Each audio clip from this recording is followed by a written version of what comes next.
Sa video ito ituturo ko sa inyo kung paano mag-reset ng user ID at password sa bagong SSS website. Kaya tara, samahan nyo ko't panoorin natin ang video na to. Pero bago yan, sa mga hindi pa nakasubscribe sa akin, kayo na ang bahala. So unang gagawin natin, punta lang tayo sa mga search engine na ginagamit natin kagaya sa akin Google Chrome at pagkatapos i-type lang natin ang sss.gov.ph. And then may makikita po tayong ganito, hanapin at i-click lang natin ang create a my.sss account or login. At may makikita po tayong ganito, i-click lang natin itong member login. Pagkatapos mapupunta na tayo dito sa paglalagay ng user ID at password. At sa kadahilan ng nakalimutan natin yung user ID at password natin o di ba kaya na-lock yung account natin kaya hindi tayo makapag-login. Kaya ang gagawin natin, i-forgot password natin. So i-click natin itong forgot password. At dito kailangan yung pumili kung kayo ay member or regular employer. At dahil member tayo, ito yung i-click natin, yung member. Pagkatapos mapupunta tayo dito sa my.sss forgot user ID and password.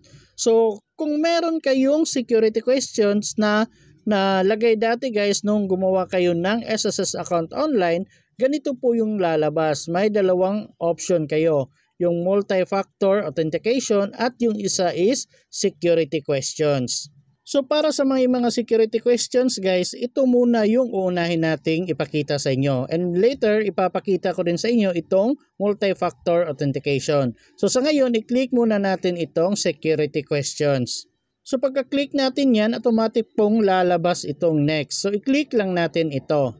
At pagkatapos, mapupunta po tayo dito sa paglalagay ng CRN number or yung SSS number ninyo. So ilagay nyo na lang po dito. At pagkatapos yung malagay, kung may nakalagay na check dyan, i-click nyo na po itong search, itong my square. So dito may dalawang tanong po kayong makikita. So ito po yung mga tanong na sinet up ninyo nung gumawa kayo ng security questions sa paggawa ng SSS online account. So dapat ang mga sagot dito sa mga tanong na nandito ay natatandaan nyo pa kasi yun yung ilalagay ninyo dito. So make sure tama lahat yung nilagay ninyo. For example, ganito yung mga sagot sa tanong na nilagay ninyo. So kung may check na yan at okay naman lahat, kung sa tingin ninyo tama yung nilagay ninyo, i-click nyo na po itong proceed. At pagkatapos kung may makikita kayong ganito na kulay pula, your security questions and its answer didn't match your record, please try again. So ibig sabihin yan, mali po yung tanong ay sagot na nilagay ninyo sa mga tanong. So hindi po sila nag-match. So ulitin nyo na lang po. Pero kung pagka-click nyo naman ng proceed at ganito yung lumabas, makakagawa na kayo ng new password at confirm password. Ibig sabihin yan, tama po yung mga sagot na nilagay ninyo doon sa security questions. So dito kailangan nyo na pong maglagay ng bagong password at ilagay nyo dito sa baba yung confirm new password. So ang password na ilalagay ninyo guys is nasa 8 to 20 characters. So pinakamababang password na ilalagay ninyo 8 characters, tapos yung pinakamadami is 20. Tapos dapat may number, may letra, may maliit na letra at malaking letra. Tapos may special characters. At para sa mga nagtatanong kung ano yung mga special characters, kagaya po ng mga underscore, number sign, asterisk, ganyan, punctuation mark, question mark, ganyan, yun po yung special characters. And make sure po magkatulad yung new password at confirm new password na ilalagay ninyo. So dapat ganito na po yung makikita ninyo. Yung may bilog na po itong number of characters, lowercase letter, capital letter, number, special character. So kung may bilog na lahat yan at yung password niyo may check na po lahat, ibig sabihin magkatulad na po yan. So i-click nyo na po itong submit. At pagkatapos may makikita po kayong ganito.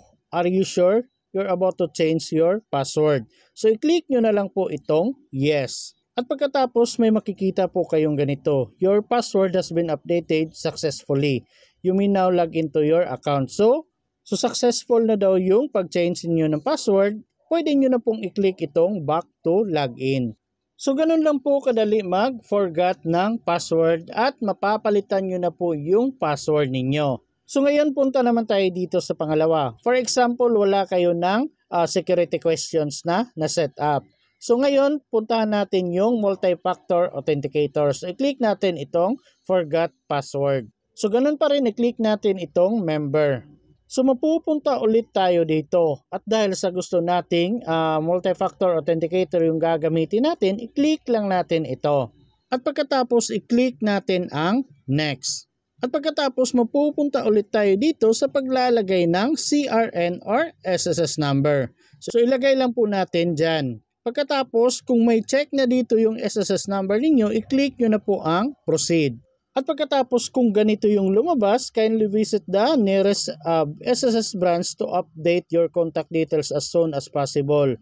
So ibig sabihin yan, hindi po updated yung contact information ninyo or contact details niyo, kaya hindi po kayo makakagamit ng multi-factor authenticator.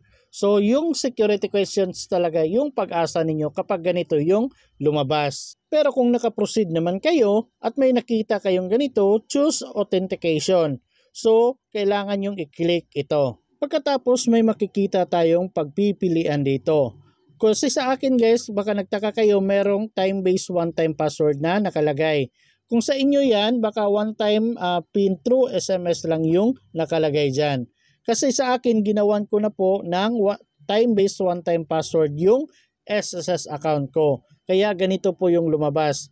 And by the way guys, sa mga gustong gumawa ng time-based one-time password, may video na po kong ginawa dyan kung paano gumawa ng time-based one-time password. At para naman sa mga hindi makalagin kasi nawala na yung cellphone number na nakaregister sa kanilang SSS online account, may video na rin po akong ginawa dyan kung paano kayo makapag-login sa inyong SSS account kahit wala yung OTP na nandun sa cellphone number ninyo dati.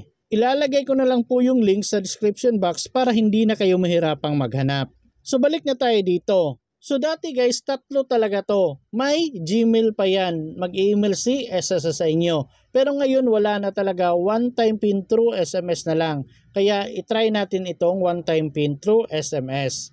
At pagkatapos mapupunta kayo dito sa paglalagay ng one-time PIN. So magte-text po si SSS sa inyo ng OTP. So kailangan yung antayin within 5 minutes. So dapat within 5 minutes natanggap nyo na at nalagay nyo na yung PIN dito. At for example, ganito yung PIN na nalagay ninyo, natanggap ninyo, i-click nyo na po itong proceed. At pagkatapos, mapupunta kayo dito sa paglalagay ng bagong password at confirm password. So dapat magkatulad yung new password at confirm new password na ilalagay ninyo. At dapat nasa 8 to 20 characters yung ilalagay ninyo, dapat may letra, may number, may maliit na letra at malaking letra, at dapat may special characters. So ulitin ko kung ano yung mga special characters kagaya ng number sign, asterisk, underscore, question mark, ganyan, punctuation mark. Yun po yung mga special characters na dapat nandun sa inyong password na ginawa. So kung ganito na lahat guys, kung may solid dot na number of characters, lowercase letter, capital letter, number, special characters, so pwede na po kayong mag-proceed. So i-click nyo na po itong submit. And then may makikita po kayong ganito, are you sure you're about to change your password? So i-click nyo na lang po itong yes. At pagkatapos may makikita na kayong ganito na successful na daw yung pag-update ninyo ng inyong password. So pwede na kayong mag-login. So i-click nyo na lang po itong back to login. So ganun lang po kadali mag-reset ng password. So pwede nyo na pong ilagay yung user ID at password ninyo dito. At pagkatapos, mapupunta na po kayo sa inyong SSS account online. At dapat tandaan nyo talaga yung user ID, password at yung SSS number ninyo.